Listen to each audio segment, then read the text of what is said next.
Hello beautiful, welcome back to Nat's Beautiful Life. Today I'm going to be sharing with you the 14 books that I finished in the month of June, and these were great escapes from the world this month. So I will let you know just a little bit about the books and how I felt about them and all of that, just because there's so many. But if you want to know more detailed information about the books, be sure to just comment in the comments below and all of that. So if you're new to this channel, hello, my name is Natasha. I do videos on books, art journaling, media, anything I want to do a video about, because why not? And I would love for you to subscribe, be a part of this channel, like the video if you like the video, you like me, you want to see more. And if you're into notifications, we have that little bell as well. So without any further ado, let's get into the video. Okay, so the first book that I finished this month, and I have my little bullet journal thing here, and that's what we did this month, and stuff's falling off of it. The very first book that I finished was finally Assassin's Apprentice by Hobb. This is the first book in the Farseer trilogy, and it is the Elderling saga, so it's like 17 books or something like that, and this is the first in the first trilogy. They're all split up in like trilogies, and there's one quartet in there. Anyway, in this one we're finding out we have our main character, which is Fitz. He is the surprise child of one of the princes, and he is dropped off basically as a child to one of the prince places, and then basically raised up not necessarily as a prince himself, but as kind of like a servant kind of deal, for lack of a better word. He then is taken in by the master assassin and is being trained to be an assassin. And so you're following him from very small childhood all the way up until he becomes a man. And then I feel like this book is really a big setup. And what was cool about this is a lot of times you have stories like the Name of the Wind and all of those stories where there's an old man telling a story about his life and how he became who he was. With this one, we actually see from the beginning, we go through that journey with him. But there is kind of a thing where we're getting glimpses of the future, because at the beginning of every chapter, it is basically Fitz as an old man commenting on things, and then we kind of go through the life with him. But it doesn't feel like an old man telling the story. It feels like we're going through it. So anyway, after reading this, I get the whole Hobb thing because it was very satisfying. I enjoyed it, and I am looking forward to continuing with that. Alright, so next on the list we have Local Woman Missing by Mary Kubica. This was a mystery thriller kind of thing, and I did this as an audiobook, and one of my favorite audiobook narrators, Brittany Presley, is the narrator for this, as well as another narrator. I usually put the narrators on the screen for audiobooks, but really good book. And I always have that problem with mysteries where they dumb down people, or why can't you see? This one didn't do this. This was an amazing book, and you see how it all ties in together. The only thing that kind of got me was the very, very ending. Like, how could that happen? Like, how could that be? But it was very well done. It was a really good book that really got you. Like, it got you. Like, I didn't see that coming, and until the very end, and I'm like, oh no. But basically what happens is a woman is murdered and found, and then 2 weeks later this other girl in the same neighborhood goes missing, and people are looking for her. Like, it's a big thing, people looking for her because she's part of this community and all of that. And yeah, it's just mind-blowing. So I highly recommend it. Just go in blind, don't know anything about it, just have a good time. And the audiobook was really good as well. I'm sorry, I feel like I'm losing my voice every time I try to speak now. The third book is The Saints of Swallow Hill by Donna Everhart. This is a North Carolina author. I love reading books by North Carolina authors, especially one that lives in the same city as me. And this is a historical fiction. We're following 2 points of view. It is Del Reese and Raylan, and they are starting out in 2 totally different areas, but they wind up working at a company camp.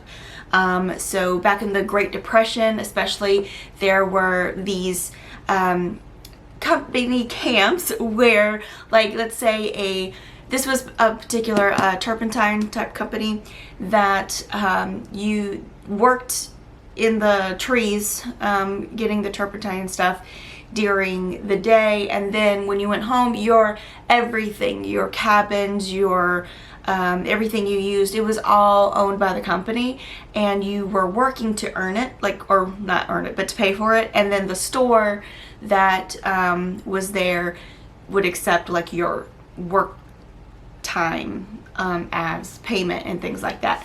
But they wind up in a camp like this and then go on from there. Guys, this is a wild ride. I read this right after The Four Winds, so the writing's a bit choppier than The Four Winds at first, because The Four Winds is Kristen Hanna and she just has this flowy way of writing. But once I got used to it after reading Kristen Hanna's work, excellent, and it doesn't stop. And again, the writing really isn't choppy. It's just I went from a Kristen Hanna book, who is very, very flowy in her writing, to this, so it was kind of jarring, but so good. The action never stops. You're very entrenched. You've got likable characters. You've got really, really unlikable characters, and you're just kind of like chomping at the bit to see what happened. So it's a good book that's hard to put down, and I highly recommend it. The next one was Such a Quiet Place by Megan Miranda. I did this as an audiobook. This again is supposed to be a mystery thriller. I typically have loved Megan Miranda. This, I think, was such a disappointment for me. It was boring, and it's not memorable. It's just, I didn't enjoy it. I didn't like this book. I don't recommend it. There's no like big twists or anything. I mean, you kind of get it at the end. You're like, what? You know, I mean, it's just like one of those books where it's just like, I just didn't enjoy it. And there is, you know, there's a twist at the end, but it's like, okay, that happened. So yeah, big disappointment for me. Didn't enjoy it. The next one was The Great Alone by Kristen Hanna. I did this as an audiobook. Julia Whelan does all the voices for this. You've got a family who is troubled. The husband was a POW in Vietnam, and then he finds out that one of the men he was with in Vietnam, when he died, he had left his piece of land, his homestead in Alaska, to the dad. And so he up and moves the family there. And just go into this blind. Just know that Alaska itself is a character. I mean, it just is. There are good people there. There are nutso people there. Because this is when Alaska hadn't been a state for very long, and it was still wild wilderness, and you had all kinds of people there.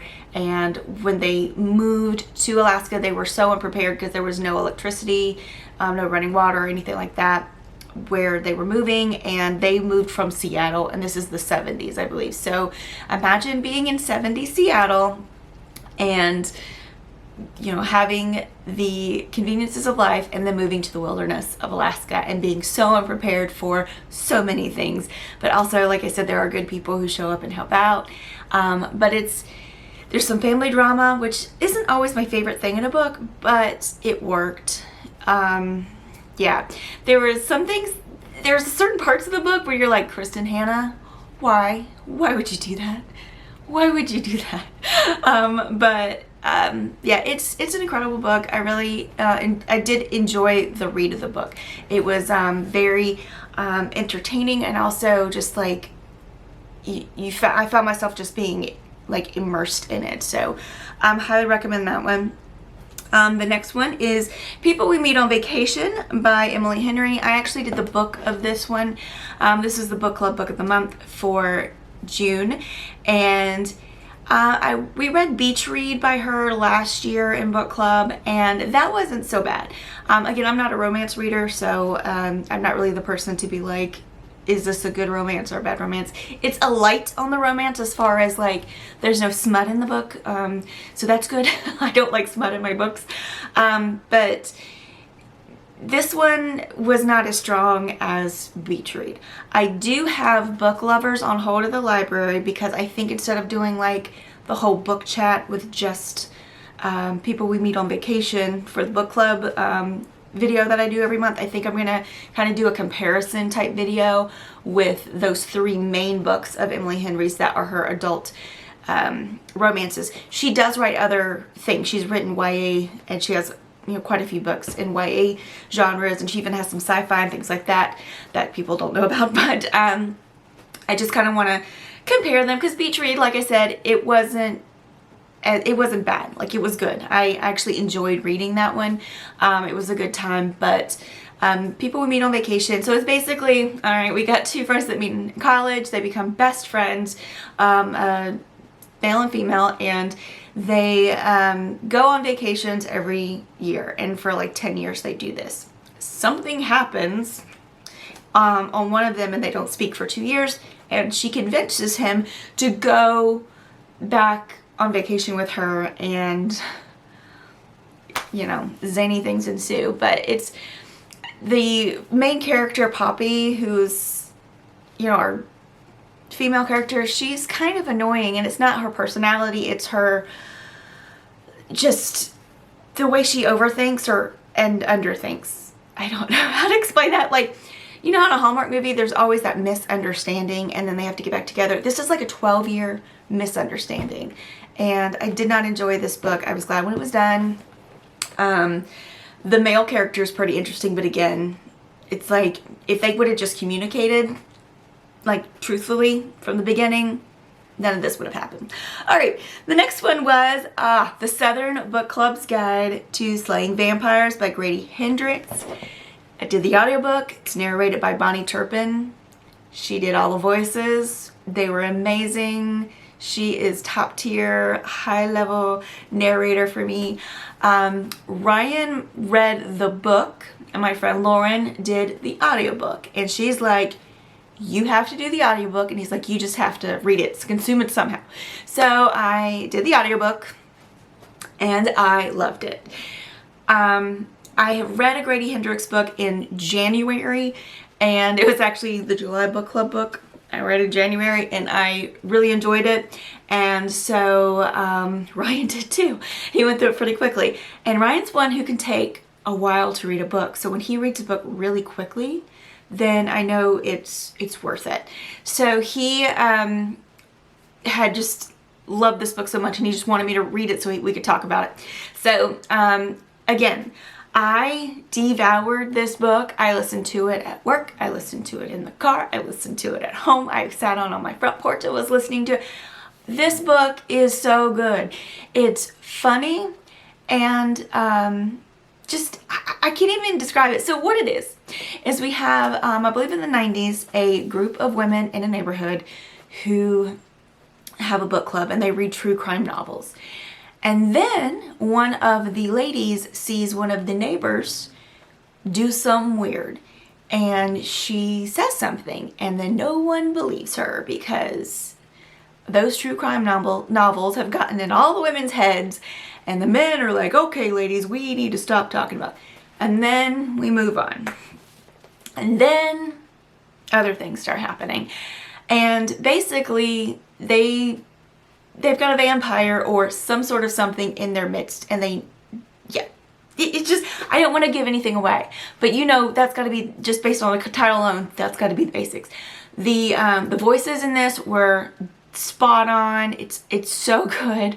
I highly recommend getting that, because Bonnie Turpin's so good at changing her voice that it sounds like a story time. It sounds like almost like a drama unfolding, like with multiple actors, but it's just one woman.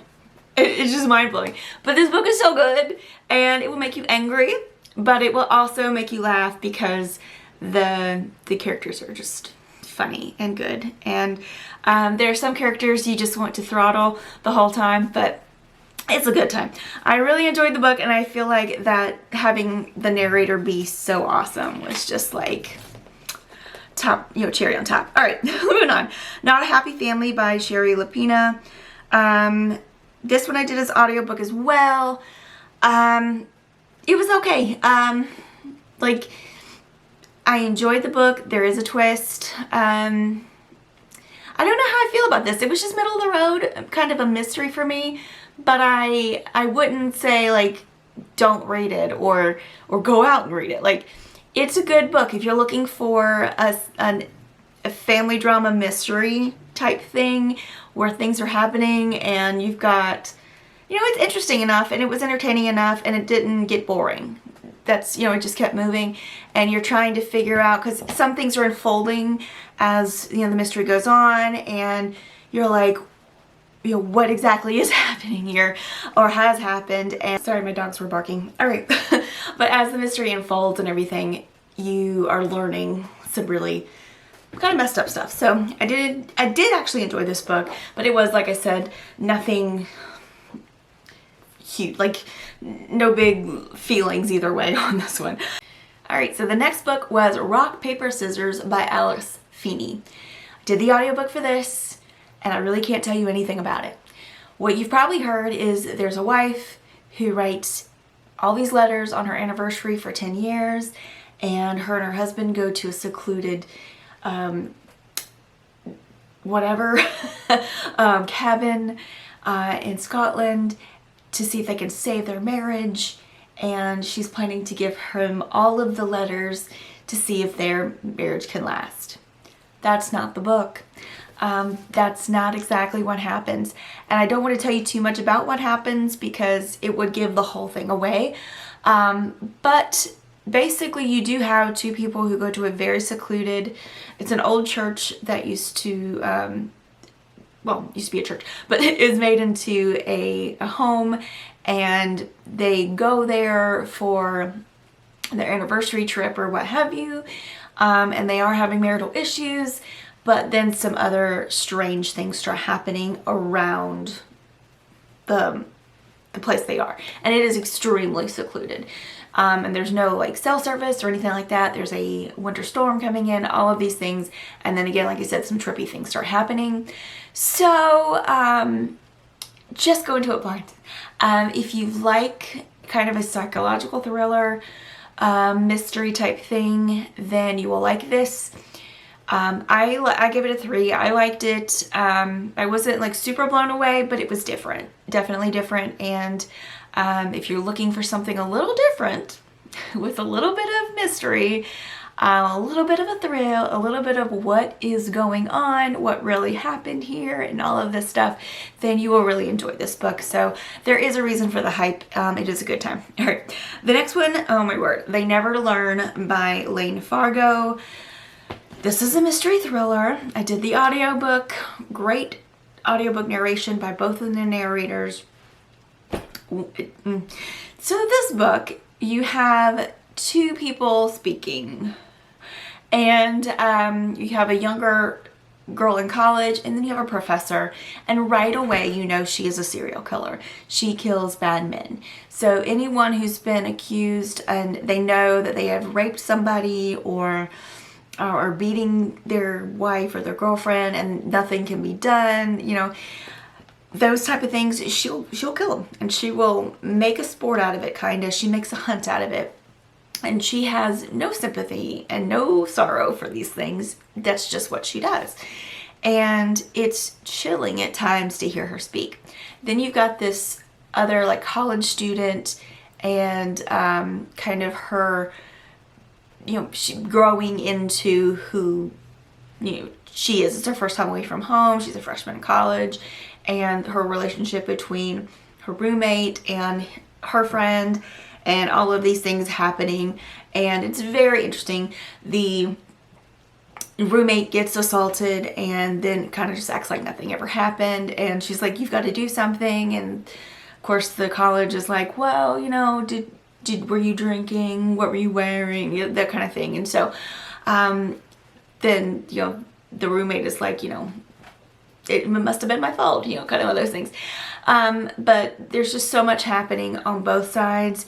Go in, again, not knowing anything other than you are kind of following things that happen to college students, but you're also following a professor who is trying to right some wrongs, kind of a thing.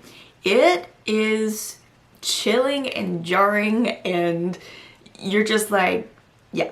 So if you really want to know about some murder, you want to be involved in some murders, you want to be involved in the hunting and the killing, then this book.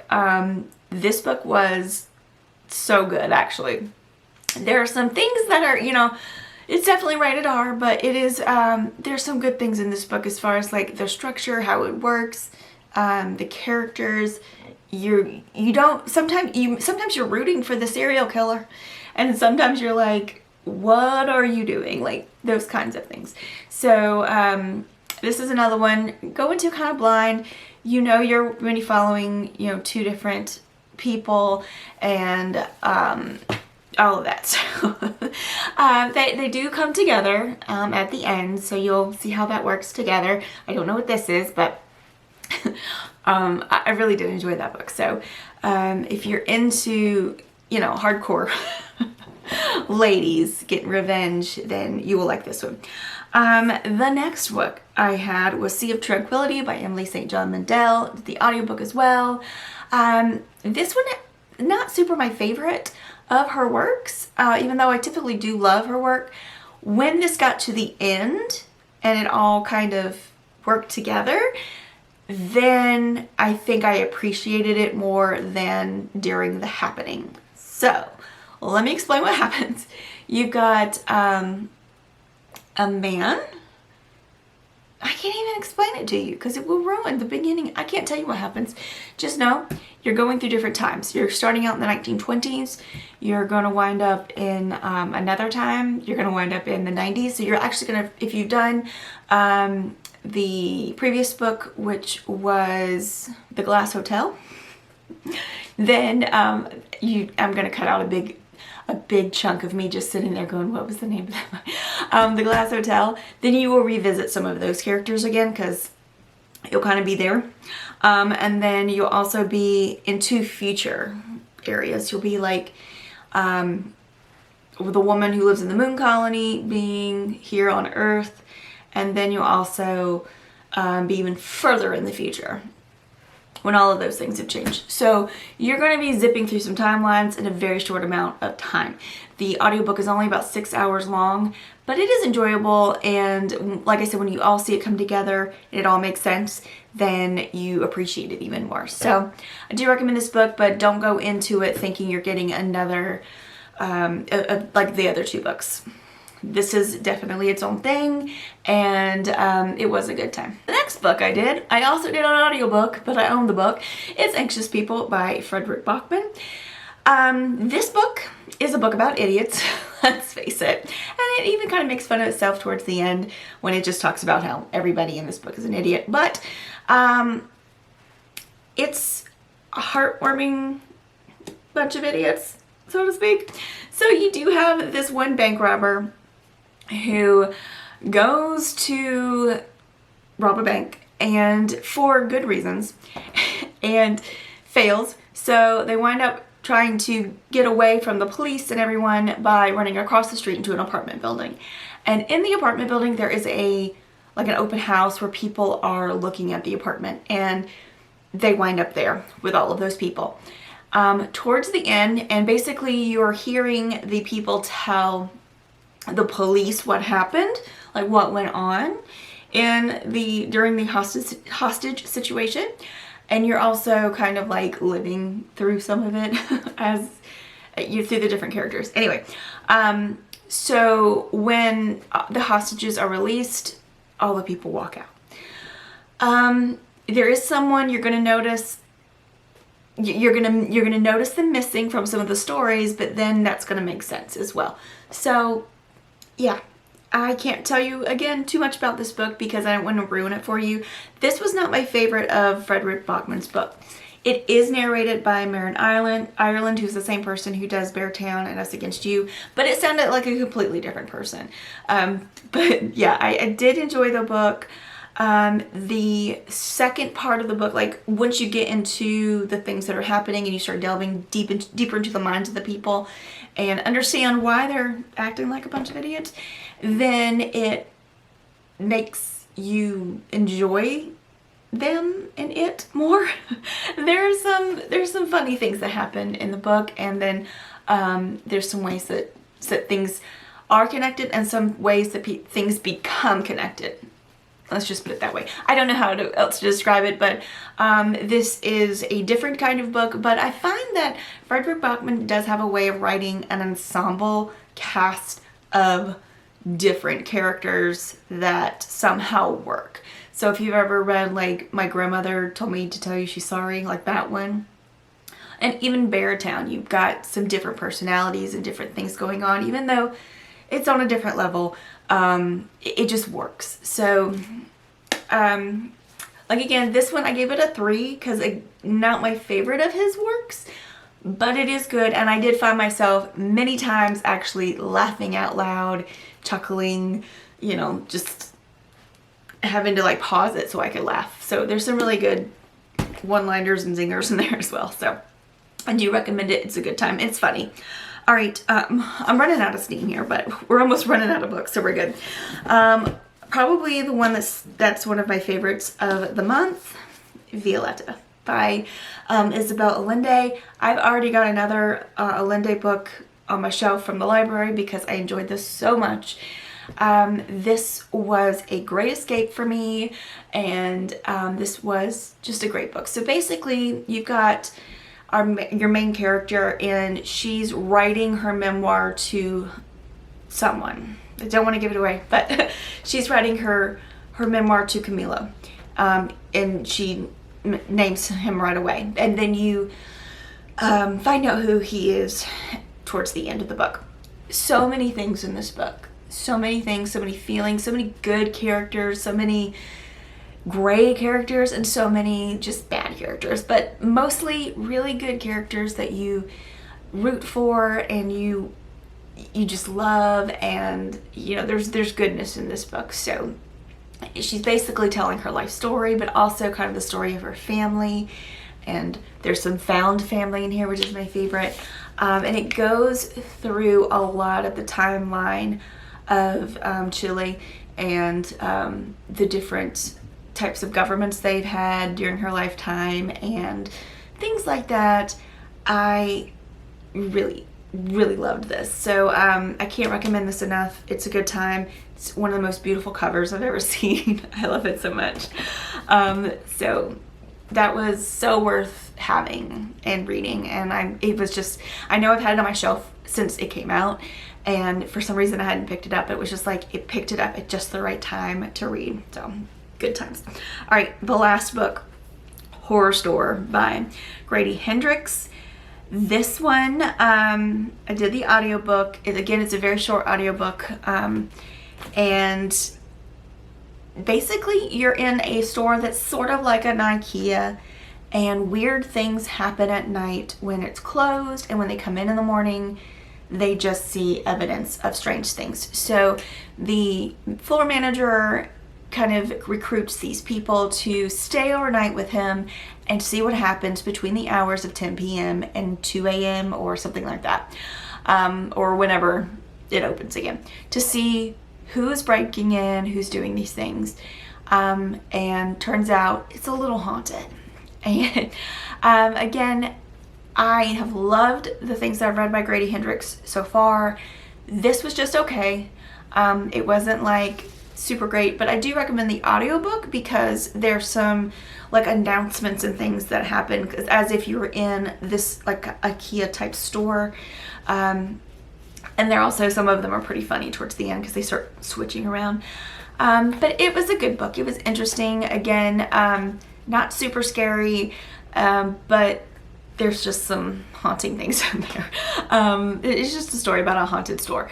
And the ending actually will get you as well, like the ending it is pretty good. So I do recommend this book. I think it's good, but do not expect like the caliber of the Final Girl support group or, you know, the book club Guide to Slaying Vampires type of thing. Don't be expecting that. Go into this is a totally different thing, and it's more like a ghost story type deal. And yeah, so I did enjoy it. I gave it 3 stars. The narrators made the book better, I think. But again, yeah, I don't know what else to say. It was a good book. I enjoyed it. So that's it. I think I've totally run out of steam this morning. I'm losing my voice again. Thank you guys so much for watching. I appreciate you being here, and I will see you again very soon with another video. Have a great day, gorgeous.